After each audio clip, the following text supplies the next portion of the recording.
ورداد يا واتك يا دنيا بيبتي دي الحمد لله كان ده خير سنرا ونو خنا كان ده خير نادي مجرا نجا أنقله فيديو تنا أكاد قرته هردو صوت أفقد يبتي أتلين قرته قلبي سنجامنه أتلين قرته أكاد مدوهن فيديو تكشوا تنا ما تدوروا ما أكاد فيديو دورا خايتوهن سيرجع الحمد لله رب العالمين أكان جلايانه أكاد قلبي سنجامنه أسمانو حبيب سيتيا روحيتيا حياتيتيا يا جروتي قرته واتك يا دني أتناف قرته قالدا أتناف قرته si achi tabira akkana nin feene akka nin jaalanne ni beeyta ati lubbuutiyya ati jaalalleetiyya taja qaba.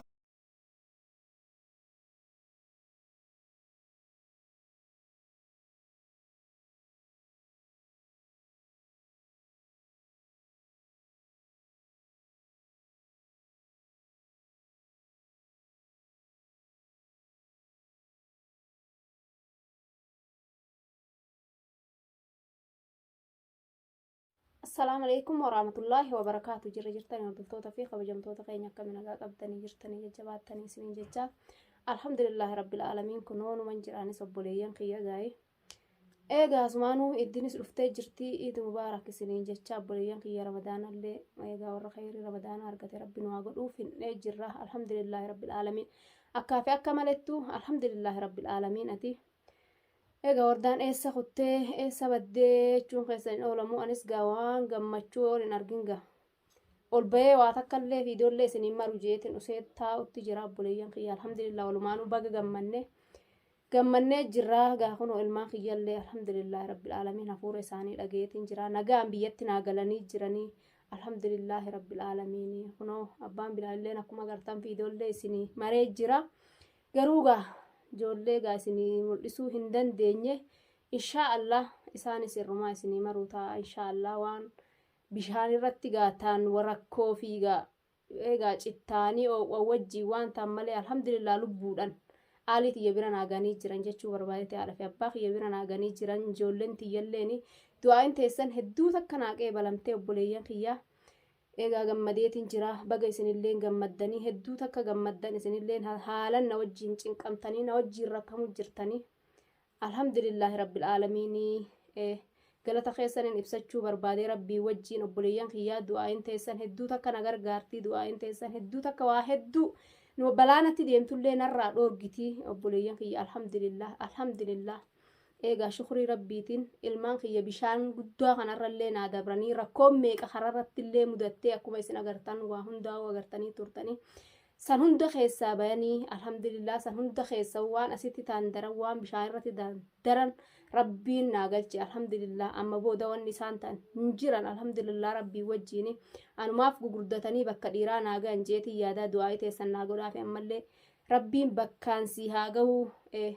rabbiin dafee ilmaan kee jalatilleen si haa galchuu jaalaa du'aa naa godhaa obboleeyyan kiyyaa jaaladhee ilmaan kiyyaa wajjiin addaan bahee ilmaan kiyya jalalleedha asitti hin hafne jechuu barbaadeeti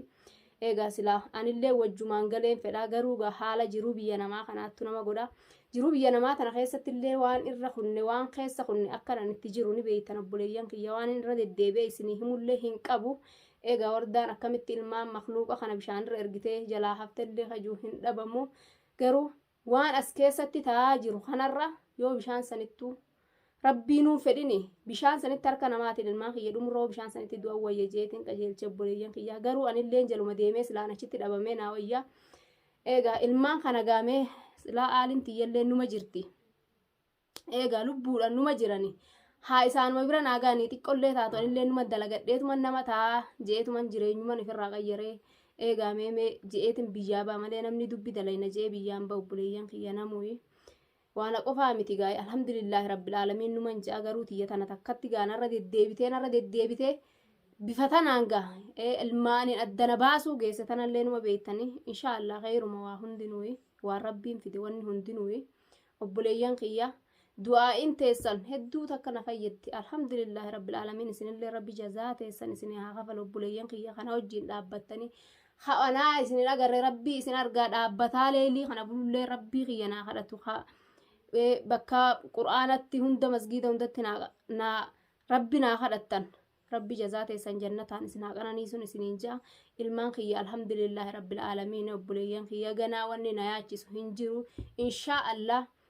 Allah wanni isin du'aa'ii naa gootan wanni an isinitti dhaammadhu rabbiin daddaffitti atilleen inshaa Allah riskii gurguddoodhaan ilmaan kan keetii walitti si haa deebisuu jaa'e kanamaa kennu rabbi ilmi namaa namaan kennu alhamdulillah rabbiin qabaatadha ilma namaatii miti hundinuu isa biratti walqixaa rabbiin bakka fideetuma dibsii godheetuma ilmaan kan keetiin gammachuu wal si haa agarsiisuu naan jaadha du'aa naa godha takkaa ani efa ilmaan kiyya bishaan kanatti qaqqajeelche kunoo alhamdulillah waan hin gaaju hin qabu arran gacciisee rafee buleeyyan kiyya hafuura ilmaan kiyyaa dhageenyan jechuudha hafuura ilmaan kiyyaa dhageenyanin hirriibnillee na fudhate jechuu takkaa rafee hin beeku baatii ramadaanaa tana alhamdulillah garuu ramadaanallee nin soomane nan dhiisallee hin beeku alhamdulillah waa hundaa'u alhamdulillah numa jenna egaa waan rabbiin akkatti dila kana hunda nama mokkoreefuu hin beeku rabbiin silaafis nama isaa takka nama mokkora jaanii alhamdulillah man jagayi rabbi mciyyoo tanallee narraa cal'isiise ammallee cal'ishii haa godhu jaatuma du'aa'ii naatti godhaa isini egaa rabbiin natti bakkuma jirtu sanitti ishii haa hambisu narraa maaliin ja'an egaa cal narraa jettee cal'ishii haa godhuu malee waan hin jiru qabu du'aa'ii naa godhaa sheekallee hedduu takkan galatoonfachuu barbaada rabbiin jazaa haa kafaluufi rabbiin ilmi isaa irraan haaliinni waan dadhabeen qabu itti haa ida'uufi rabbiin biyya namaa tana keessallee biyya isatti isa haa galchuu sheeka keenya kanallee du'aa'ii naa godhaa fi obboleeyyan kiyya qaqqaalii isiniin jaaladhaa egaa hedduu takkana wajjin ka biyya keessa jiruun ka biyya namaa tana keessa jiruun obboleeyyan kiyya boochanii na wajjin ama tokko imimmaan na wajjin duguggachaa jirtanii hawaa meeqanaa jecha ta'elleen hin dhabamu ha akka rifateen mana arabaa keessatti narraa lafa dha'elleen guutudha obboleeyyan kiyya garuu waa jazaa rabbi isinii haa kafalu inshallah jazaan teessan jannata rabbi rizqii gurguddoon haalii teessan keessatti isin haa galchuu ka biyya namaa jirulleen obboleeyyan kiyya eega waan naa jechan tayin hin qabdanii garuu obboleeyyan rabbiiti jechuudha miidiyuma kanarratti na agartan malee nan beeytanii eega eessaa dhuftee maalummaa xiyyaa maal afaan oromoo dubbachuu kiyyaaf oromuma ta'uu kiyyaaf naa jecha akkatti cinqamtanii naa jecha akkatti gubattanii waan dila kana taatan jechuudha obboleeyyan kiyya alhamdulillah garuu akka isin dhaabbattanii naa jecha akkatti maraattan kan isin rabbi isinii dhaabbata obboleeyyan kiyya rabbi isin haa qabu fi isin haa qabu eega obboleeyyan kiyya alhamdulillah jechuu barbaadeetii gammachuu tiyyan isinitti ibsatuuf oloo ba'ee abbaan bilaal falleen alhamdulillah nagaan naa galanii biinilleen haa galatoomu jazaa isaa rabbiin irraan gammachuu malee gadda isaan garsiisin asitti na wajjiin gubatee na wajjiin cinqamee ilmaan kiyya na wajjiin honin an rakkadhe rakkachaa yoon ilmaan kiyya kana aannan na jalaa fixannaa bitaa fi yoon in akhiraa mana waan kafaluu dhabe narraa kafalaa na wajjiin gubataa rakkooti hunda na wajjiin akka obboleessa wajjiin dhaladhee daran obboleessi ka wajjiin dhalatan qofaa miti obboleeyyan kiyya wallaahi rabbi jazaa isinii haa kafalu na wajjiin akkana gubatee odoo gubatu ilmaan kee kana jalaan hafu jee ammallee tokkotti naa qabatanii kutan jechuudha biyya tana keessa akkasumatti rabbiin rakkoo meeqallee arganii karaa kanatti obboleeyyan kiyya nagaan bishaan kanarra rabbiin achi baase galanii jechuudha haalii isaanii biratti nagaan galan abbaa isaaniitii fi haadha isaanii biratti nagaan rabbii wal agarsiise alhamdulillah anis akkasumatti haalii tiyyaa fi ilmaan kiyyallee rabbiin daddaffitti na haa agarsiisuu dheebuu isaaniitiin qaba ilmaan kiyya kanallee waa hedduun ta'een biyya namaa tana keessatti ni beeytan gaa biyya namaa tana keessatti cinqii dilatan hundaa'uuf osoon ilmaan kana dhadhalee silaa qabaachuu baadde hin cinqamu jechuu mataa kiyyaanii akkatti hin gubadhu jechuudha jaarsilleen aadiidha kara fedhellee deemuu ni baafata anillee nan baafadha jechuudha egaa kanatti as keessatti hin gubannu garuu sababaa ilmaan kanaati jechuudha namni dhalee ilmoo tana fuudhee karriin ittiin sosso'uun hin jiru jechuu barbaade obboleeyyan kiyya jiruu biyya namaa tana akka itti jiraataniifiifu numa beeytan gaa namni ka ilmoo qabu dhiisii kan qabneewu hoo rakkate ni rakkata hedduu rakkata biyya namaa keessatti kananiin akka biyya fi keessaan jirtu dhabaan waa dhabdee biyya tan ta'e keessatti miskiinummaan hogatteessee soogidda gurguratte irra wayyaa obboleeyyan kiyya wanni tanan caaleen jirtu an gammachuun akka ilmaan kiyya biyya tiyyatti naa galuu haalii tiyya biratti alhamdulillah rabbil aalamiin inja yoo isaan achitti tarabbiitti dhuftee dhumanii nagaan biyyarra naa deebisan hin boo'u jechuudha alhamdulillah rabbil aalamiin isaan naa kenne isaan narraa fudhateetti hin beekaa jechuudha obboleeyyan kiyya harka namaatiin garuu sheenalleen narraa hin baatu maraadheetiin biyya namaa tana keessatti fayoon harka namaatiin ka ilmaan kun waa takkana jalaa ta'an taatee ka jaarsoonillee maraatee shaararrallee jalaa fiigu taate anillee ni maraadha jeeti biyya namaa tana keessatti. Garuu alhamdulillah rasan hundarraa rabbiin na oolchee jira. Alhamdulillah rabbil alamin waa hunda balaa hunda rabbiin narraa fixee jira. Rabbiin narraa haa guutu asumatti. Du'aayi naa godha. Asumattis jalaa haa muruu balaa hunda naa jaadha. Akkuma ilmaan kiyya nagaan biyya tiyyatti naa galetti alhamdulillah ta'a. Dhibdee isaanii ni fayyan alhamdulillah biyyallee numa baratan waa takkan tayan jechuu barbaadeeti. Bishaan guddaa kanarraa rabbiin dabarsee achiin naa ga'e makluuqa ilmoo amata takkaasanillee nagaan naa galan biyyatti alhamdulillah. Waan oowwa fi quncaanii gaa qaamatti suuqiin facaatee gaa jiruu dhaban malee ammaan tana viidiyoo hoorraa isinii maranu waa hedduu namatti hin tolu sanumaaf viidiyoollee irraa maruun ittiin tolin abbaa bilaalillee jechuu barbaadeeti obboleeyyan kiyya. Hatta anumaattu maraatee boo'ee ilmaan kiyya kana viidiyoo nu arguun qabaa. Jee akkasitti telefoona keessatti viidiyoo isaanii arge malee inni anaa agarsiisuun barbaanne jeeti. Garuu alhamdulillah rabbil aalamiin hoggan laalillee alhamdulillah tun xiqqoodhaan ja'a alhamdulillah ja'a. Ni fayyan waa takka hin taane obboleeyyan kiyya viidiyoollee irraa isinii maruu ta'a abbaan bilaalillee inshaallah ilmaan kiyyallee fayya qabanii nagaan kun haadha fi abbaan kiyyallee ni jiranii rabbiin ammallee ubrii irraan itti naa haa ida'uu fi rabbiin wal nu haa agarsiisu. Isinillee warroottan biyya namaa keessatti rabbiin aalii teessanii wal isin haa agarsiisu. Odoo waa takka hin taanetti irraa du'elleen abbaa fi haatillee rabbitti isinii haa araaramuun isiniin ja'a inshaallah.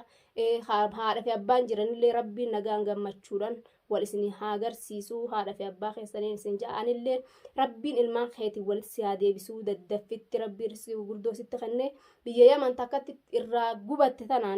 tanarraa rabbiin si haa galchuu jaadha. Du'aayi naa godha obboleeyyan kiyya. Garuu guyyaa takkaafillee ilmaan kiyya akkatti cinqame kanaanii adda bahuun fedhu silaan. Addaan bahuun fedhu carraa dhagaa waa hundi maaliin godhare waan hin godhuun qabu. Akkan as keessatti ta'e agartanii jirtan obboleeyyan kiyya. Garaa kiyya hidhadheetiin xiqqishoo ati aqalli ishii amata takkallee hin ga'in himee xiqqishoo duubumatti hafeetiin daddalagadhee ilmaan kiyya kanaaf xiqqishoo bakka godhee akkasitti galaa jeetiin jalaa hafee inshaallah akkana yaadega akka garaa kiyyaa rabbiin naa haa ta'uu du'aa'ii teessan naa godha ammalleedha. Inshaallah wanni biraa ta'e isin naa gootan du'aa'iin teessanuu naa gahaadha obboleeyyan kiyya galatooma hundi keessanuu bakkuma jirtanitti rabbiin jazaa teessan isinii haa kafaluu isiniin jechuu barbaadetti obboleeyyan kiyyan isin galatoonfachuufin ol ba'e Oromoo guutuu biyya guututtu naa cinqamee naa gubatee amata guutuu na wajjiin maraataa ba'e obboleeyyan kiyya tanaafin alhamdulillah har'aan tana isiniin jechuu barbaadetti isinillee har'aga qalbii takkaan lafa geessanii raftan obboleeyyan kiyya hundi keessanuu kunoo ilmaan bilaal keessanillee kan isin akka lubbutti feetan alhamdulillah nagaan biyyatti galee Abdurrahmaanillee galee abbaan bilaalillee galee jira. Egaa wardaa qofaattu yaman keessatti hafee lubbuu takkittiin aadidha waa takka hin taatu. Alhamdulillah rabbil alamin amma duraa'u ilmaan kiyya san wajjiinillee balaa dila tana rabbiin narraa hambise. Garuu alhamdulillah jaarraan tana gachiisetti rafa qalbii takkalleen alhamdulillah jeeti. Ani waa takka hin ta'uu jechuu barbaadetti waa takka biiftuun ammoo odoo olu taalaa ooltellee waa takka wanni ishiin fiddu hin jirtu. Wardaa duraan wardarraa dalagaan qabdu ka ishiin barbaaddu Abraahim waan ta'eef jecha abbaa bilaal waan ta'eef jecha jalaa galee jira biyya isatti. Alhamdulillah rabbiin nagaan lubbuu isaa galche. Gana waan ishiin isa goote kana guutuu achitti irraa kafaluu taa'u inninu gana irraa kafaluu ta'a garuu alhamdulillah jalaa kullee haala nama waa hundarraa'u qalbiin xiyya takkana taatee jirti. Lubbuu xiyya takkitti irraan kaanne ilmaanumti kiyya kun gubii ilmaan kiyyaan akkatti gubaddu amata meeqa isaanii jechan as keessatti kanatti imimmaan duguuggataa dabucaan jechuudha obboleeyyan kiyya. Irratti dheebodhee irratti beela'ee irratti du'ee irratti gaggabee ilmaan kana asiin gadhee jechuudha rabbiin bilaal kiyyaa alhamdulillah rabbiin umrii naa dheeressu. Abdurrahmaan kiyyallee rabbiin umrii dheeressee bakka dhiiratiin isaan ga'e ijoollee diin barattee karaa muslima irratti karaa bareeda irratti gurguddattee karaa diin irratti guddattee rabbi naa godhu du'aa'ii naaf godhaa fi